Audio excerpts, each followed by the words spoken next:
Innovating Education Learning World in association with WISE, an initiative of Qatar Foundation. This week, Learning World zooms in on the American education system and the challenges facing the U.S. presidency as it tries to reform it. One of the more controversial measures is a program of privatization. Charter schools are privately managed but open to the public. They're meant to give less well-off kids the same opportunities as privileged children. So, how are they different? Let's find out in this report from the Wildcat Academy in New York. To some people, charter schools represent freedom of choice. But for others, they mean selling education to Wall Street. Charter schools are profit-making enterprises which promise academic success. They will take a chance on deprived children who've already been failed by the public school system. My name is Christopher Robinson. I'm 17 years old. When I first came to the school, I wanted to graduate on time. I didn't want to be 21 in high school or anything. I felt like I would do better since it was smaller classes and I get to learn more. Take it easy, you know the topic, it's going to be on geography, okay? It's geography and the development of the United States. Leave nothing blank. I will check you before you exit the room that you have filled out everything.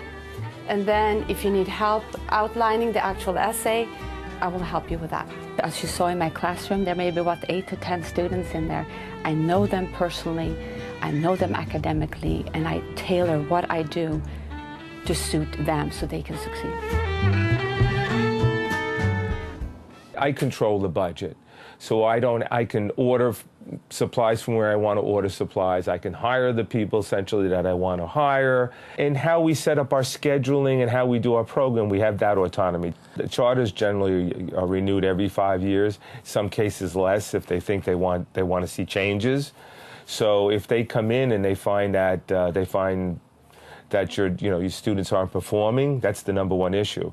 Or if your books aren't balanced correctly and you're not doing well financially, they can close you down just like that. Charter schools are state-funded and free to students.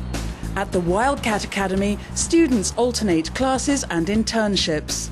I report to the front desk and they give me papers to take to the courts. You want to go to court? Yeah.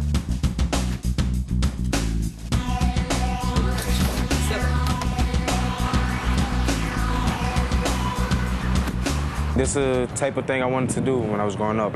I'm getting ready for the real life. School. Real life or real business? The jury is out. But not everyone sees privatization as the way forward. Education historian Diane Ravitch certainly doesn't believe charter schools are a good model. She shared her views with Learning World.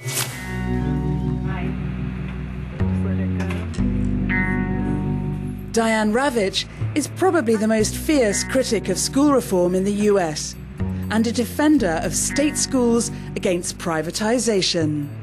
An American Story. This is a postcard of the ship on which my mother came to the United States in 1917. In 1991, I was invited to become Assistant Secretary of Education, and during the administration of the first President Bush. In 1998, Clinton appointed me to serve on the National Testing Board. But I've been writing about education since the late 1960s. I've written over 500 articles and 10 books and edited 14 books, and I'm not even sure. It could be more. It's not less, but it could be more.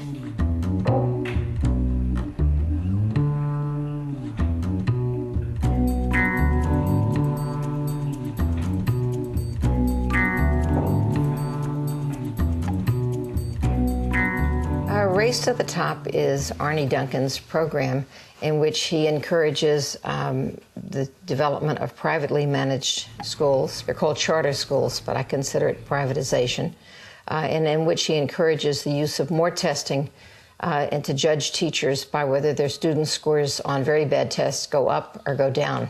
If the scores go up, they're a good teacher. If the scores don't go up, they're not a good teacher, and I think that's wrong. the people who are supporting charters are largely from Wall Street. They're speculators, they're hedge fund managers, they're people who make bets, and they've placed a bet to say that the private sector is better than the public sector. When the charter school moves into a neighborhood in a city like New York, they take the easiest to educate children in the poorest communities, and then they say, we're better than you are, we deserve your space. Our policymakers today believe that poverty is unimportant, and they say that it's just an excuse for bad teachers who can't teach kids. In the U.S., we have more than 20% of our children living in poverty. Poverty is the #1 cause of low academic performance. The best way to improve schools is, 1, to improve society by reducing or eliminating poverty, and 2, to improve schools by making sure that every child has access to a very rich and balanced curriculum.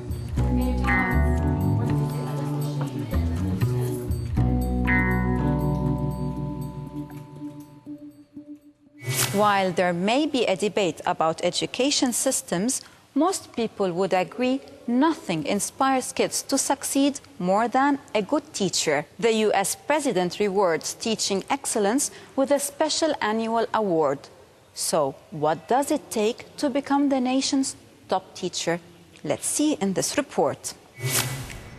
Every year in Washington, the nation's top teacher is chosen from the top teachers nominated by every state. The winner then spends a year meeting students, teachers, parents, and policymakers. America will only be as strong in this century as the education that we provide our students. We desperately need the teachers who see the potential in students even when the students themselves don't see that potential. And the teacher standing next to me, Michelle Schurer, I think is an example of that kind of teacher.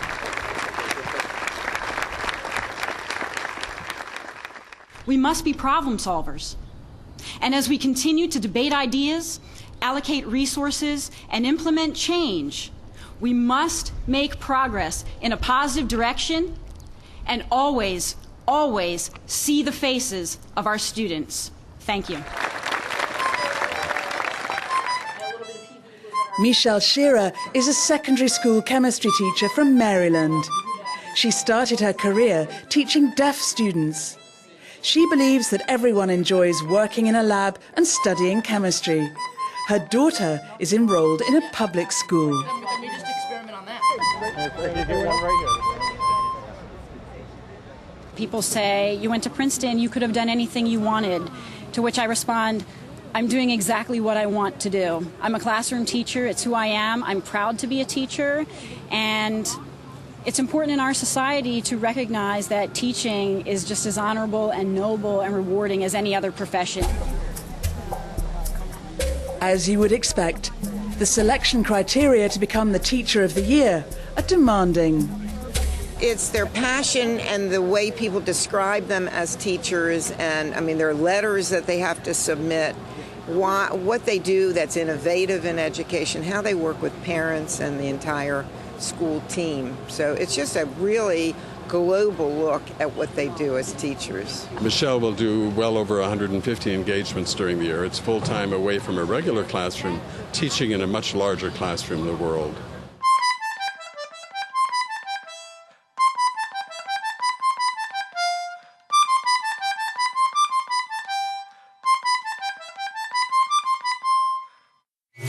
That's all from our tour of the U.S. We will be visiting other countries next week for stories of innovation and inspiration from the world of education. Bye for now. Learning World in association with WISE, an initiative of Qatar Foundation.